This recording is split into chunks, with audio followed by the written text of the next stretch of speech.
इन patient का हमने P shot और शॉकवेव किया है। जो पहला सेशन होता है पी शॉट का, ये मैं आपको भी बता रहा हूँ, ये पेशेंट को भी बता रहा हूँ, जो फर्स्ट सेशन होता है पी शॉट का उसमें बेस्ट मैक्सिमम रिजल्ट आता है। वो इसलिए आता है कि इरेक्टाइल डिसफंक्शन वहाँ पे पेशेंट को हो रहा होता है। तो जब जैसे ही आप पी शॉट का फर्स्ट सेशन देते हो, इमीडिएट वो अंदर की रुकावट वगैरह है उनको रिप्लेस कर देता है, जो प्लाक्स है उनको हटा देता है। और जो जैसे एक आपका मान लो इरेक्टाइल डिसफंक्शन ऐसे है, ग्राफ की तरह समझो, तो इमीडिएटली से आप ऊपर जाओगे, आपकी इरेक्शन एकदम से इंप्रूव होगी। ऑफ कोर्स उसमें 10 दिन, कितने दिन लगे थे आपका? 10 to 15 days। 10 से 15 दिन लगते हैं इमीडिएटली इंप्रूवमेंट में। कितनी इंप्रूवमेंट आई थी?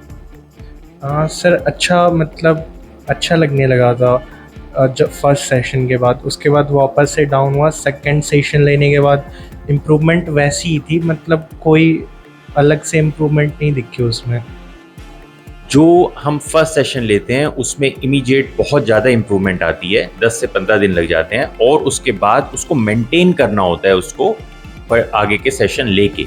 अगर बहुत माइल्ड ईडी है तो ठीक है, 1-2 सेशन में आपका काम कर जाता है, लेकिन अगर ईडी कई सालों से है, काफ़ी टाइम से है, 5-6 महीने से है, 6 महीने के बाद क्रोनिक ईडी हो जाती है, तो आपको फर्स्ट सेशन से इंप्रूवमेंट आ जाएगी, लेकिन उसको मेंटेनेंस के लिए हमेशा हम कहते हैं कि आपको 6 सेशन देनी चाहिए। क्योंकि देखिए, पी शॉट 2 तरह से काम करता है। एक तो इमीडिएट प्लाक है, वहाँ पे जो ब्लड वेसल्स की डायलिटेशन कर देता है, वेन्स का खोल देता है, लेकिन न्यू वेसल्स को जनरेट करता है। मतलब नई जो वेसल्स हैं वो वहाँ पर आने ग्रो करने लगती है, जिसको कहते हैं न्यू वेस्कुलराइजेशन, उसके लिए टर्म है। लेकिन सिंपल टर्म से मतलब है कि वहाँ पे नई ब्लड वेसल्स बनने लगती है, लेकिन उनको बनने में टाइम लगेगा।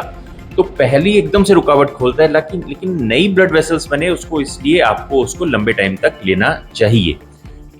एक पी शॉट या 2 पी शॉट के बाद आमतौर पे, अगर खासतौर पे क्रोनिक ईडी है तो उसको नहीं छोड़ना चाहिए और उसको पूरे उसके सेशंस कंप्लीट करने चाहिए। बहुत से लोग जो इम्प्लांट से बचना चाहते हैं उनको हम ये भी कहते हैं कि अगर आप में मॉडरेट ईडी है या मान लो सीवियर भी है और आप इम्प्लांट से बचना ही चाहते हो, तो इसको हमेशा आप एक तरह का जो कहते हैं कि मेंटेनेंस डोज पे रखो कि 6 महीने में एक बार करा लिया, तो उस तरह से आप हमेशा इम्प्लांट से काफ़ी चांसेस हैं कि आप बच के रहोगे। तो यही आज के बारे में ईडी के बारे में बताना चाह रहे थे। Thank you.